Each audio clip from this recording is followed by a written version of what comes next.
tal, trialetas? Pues si habéis llegado a este vídeo, imagino que es por dos motivos. Uno, estáis buscando entrenador o entrenadora y queréis tener algunos argumentos que os ayuden a decidir, o bien tienes curiosidad por saber si tu preparador o tu preparadora es el adecuado a tus características. En el segundo caso, te voy a decir solo una cosa. Si has elegido ya a tu entrenador o tu entrenadora, es el bueno.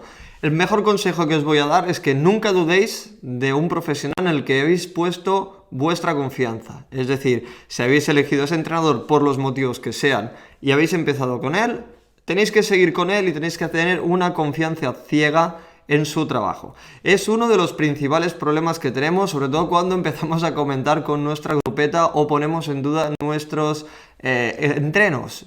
Es muy típico comentar un entreno. No entiendo por qué tengo series de 200 en este momento de la temporada. Y un compañero que a lo mejor ni siquiera tiene los estudios, los conocimientos, va a poner en duda. ¿200? ¿Cómo puede ser? Estás loco, tu entrenador es una mierda. Esto sucede y lo sabes. Entonces, antes de seguir con este vídeo, si ya tienes entrenador y este vídeo lo estás viendo por curiosidad, puedes seguir viéndolo, de hecho te lo recomiendo, pero no pongas en duda que tienes el mejor entrenador o la mejor entrenadora y lo que haya dicho y lo que diga ella es lo bueno. Una vez quede aclarado esto, voy a explicaros mis pautas o las pautas que yo recomiendo a la hora de buscar entrenador o entrenadora. La primera de ellas, vivo en Barcelona, contaminado el ambiente catalán y con todo el respeto del mundo y el cariño y tomadlo en broma, lo primero es la pela tú. Por tanto, vamos a mirar primero el presupuesto del que disponemos. Obviamente, esto ya nos va a descartar a un amplio abanico de entrenadores por una cuestión de presupuesto. También tienes que saber si la inversión económica que quieres hacer en el deporte es una u otra. Es decir, hay gente que a lo mejor sí que podría permitirse 150 euros al mes en un entrenador, pero decide que su inversión va a ser 50. ¿De acuerdo? Adelante, pero si tu inversión es 50, tienes ya un techo o un termómetro en el que basarte a la hora de escoger tu entrenador. Por tanto, ya tenemos la primera de las pautas, tu presupuesto. Segunda pauta que creo que tenéis que tener en cuenta, la experiencia de otros atletas que entrene ese preparador. Esa preparadora puede ser buena pero no definitiva. Es decir, tú conoces gente que seguramente entrena con un entrenador que tú tienes en mente, es bueno hablar con ellos, pero también teniendo en cuenta que cada realidad, cada deportista, cada amateur, porque estamos hablando de deportistas amateur, tiene una realidad diferente. Por tanto, no siempre el entrenador del compañero te va a funcionar a ti porque a lo mejor tiene otra realidad, más disponibilidad de entrenos, menos compromisos sociales, menos carga laboral, etcétera, etcétera. Entonces tienes que saber también, está muy bien tener el consejo y tener la opinión de gente a la que entrene la persona que tienes en mente, pero tampoco es una pauta definitiva para elegir tu entrenador. Pero eso sí, también es importante que si hablas con gente y están satisfechos, sea cual sea su dinámica, si todos están satisfechos y es así, pues quizá ya tienes una pauta para elegir tu entrenador. Por tanto, el mejor consejo, por mucho marketing que hagan los entrenadores, que hay muchos que también se dedican al marketing, es el boca a boca. Si a otros compañeros les funciona y están contentos, pues tal vez ahí tienes una pista para escoger tu entrenador de cara a la próxima temporada. Otro tip que os puedo dar a la hora de escoger entrenadores es que habléis con ellos, es decir, al margen de lo que digan los compañeros, al margen del presupuesto, creo que es básico tener una entrevista con ese entrenador o esa entrenadora, sentados a tomar un café en el caso de que lo tengáis cercano geográficamente, o una videoconferencia. En este mundo, en el año 2020, creo que ya estamos todos muy habituados a ese tipo de entrevistas, pero sí que es interesante el feedback que te va a dar y sobre todo el feeling. Es decir, muchas veces yo creo que delante de un café o en una videoconferencia, en este caso, nos va a transmitir bastante más que si lo contratamos vía virtual sin tener ningún tipo de trato con él. También te recomiendo que si es un entrenador que no te concede esa entrevista o no te concede ese primer trato personalizado, desconfía. Es decir, yo creo que no les cuesta nada dedicarnos un ratito para saber si vamos a ser un pupilo adecuado a sus circunstancias o no. Eso yo creo que también es muy importante, dedicar un rato a conocerlo, no personalmente, pero sí profesionalmente. Ese es otro aspecto muy a tener en cuenta y quizás sea definitivo a la hora de escoger tu entrenador o entrenadora.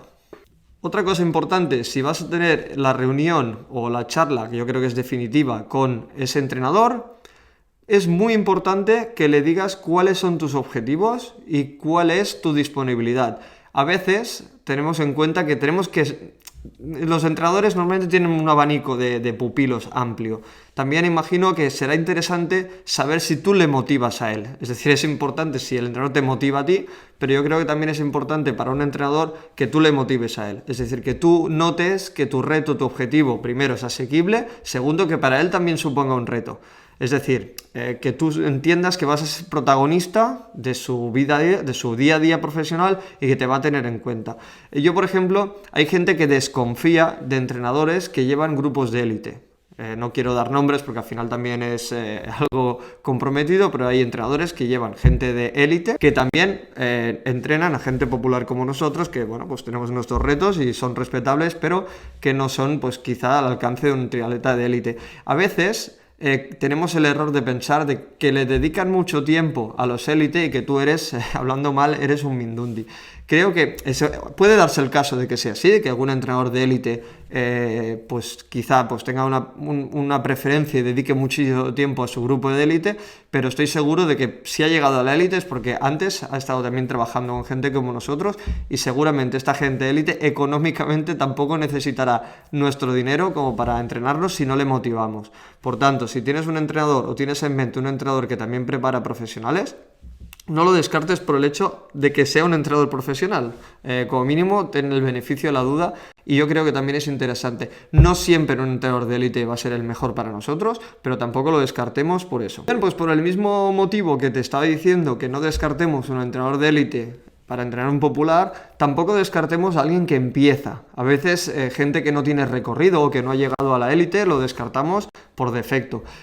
Hay una gran ventaja a la gente que empieza, bien porque se acaban de sacar el título, bien porque empiezan en esta trayectoria profesional como entrenadores. Hay algo muy importante, seguramente tú vayas a ser de los primeros. Evidentemente hay un margen de error, pero seguramente te vaya a salir un poco más económico y vayas a ser protagonista de su abanico de pupilos. Es decir, es mucho más fácil que un entrenador que arranca tenga pocos pupilos, con lo cual si tiene 5 o 6 va a tener el foco en ti, seguro.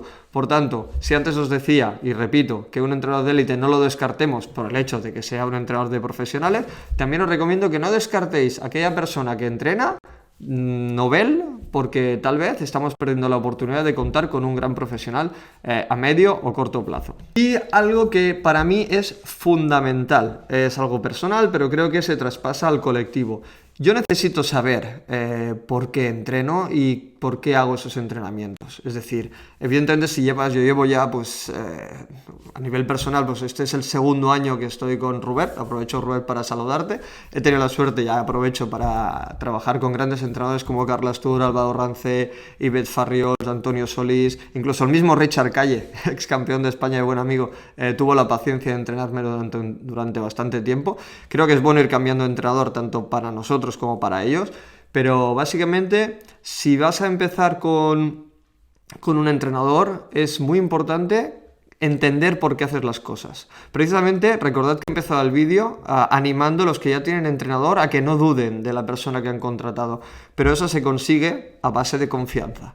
Es decir, la película es, si yo estoy haciendo, me lo invento, 16 series de 200 un martes en pista cuando tengo mi prueba de temporada en agosto, seguramente dicho así parece algo que no tiene sentido. Sí lo tiene, pero a lo mejor os parece que no.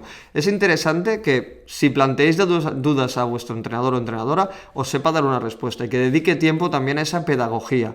Es decir, yo creo que en esa reunión inicial o en ese planteamiento de temporada es importante que os expliquen el porqué de las cosas. Como todo en la vida, lo hacemos mucho más cómodos, mucho más agradecidos si sabemos el porqué. Y para mí eso es un factor clave. Yo necesito saber por qué hago las cosas y me parece que es algo interesante. Si hay entrenadores que nos dan el motivo y que es tienes que hacer esto porque sí, personalmente yo desconfío, pero tampoco hay que descartarlos por eso. Simplemente yo la parte didáctica, la parte pedagógica la valoro mucho.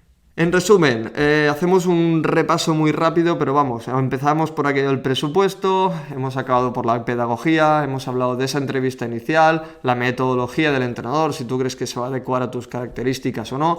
Todas estas pautas os van a dar al final, la solución a la hora de escoger un entrenador o entrenadora. Y acabo por donde he empezado. Una vez toméis la decisión de entrenar con esa persona, por favor, haced caso y por favor no pongáis en duda su trabajo. Porque si lo hacéis, estáis perdiendo tiempo, estáis perdiendo motivación y quizás esa duda que tal vez no tiene fundamentos os va a llevar a no conseguir vuestro reto de temporada o no hacerlo en las garantías en las que podríais hacerlos.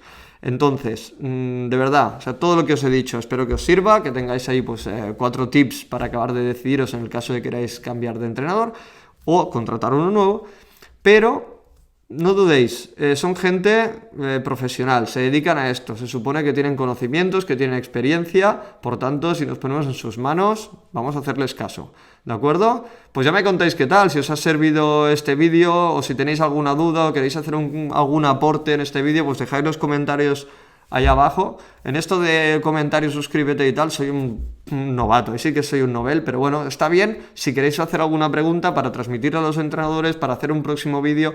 Total, no cuesta nada y dejáis ahí el comentario y nosotros intentamos dar respuesta. Os podéis suscribir al canal, podéis seguir viendo más vídeos, podéis ir a la web, aquí os dejo el enlace y sobre todo lo que sí que debéis hacer es poneros en manos de un buen entrenador y preparar la temporada que viene, que sin duda va a ser interesante. Gracias por todo, triatletas.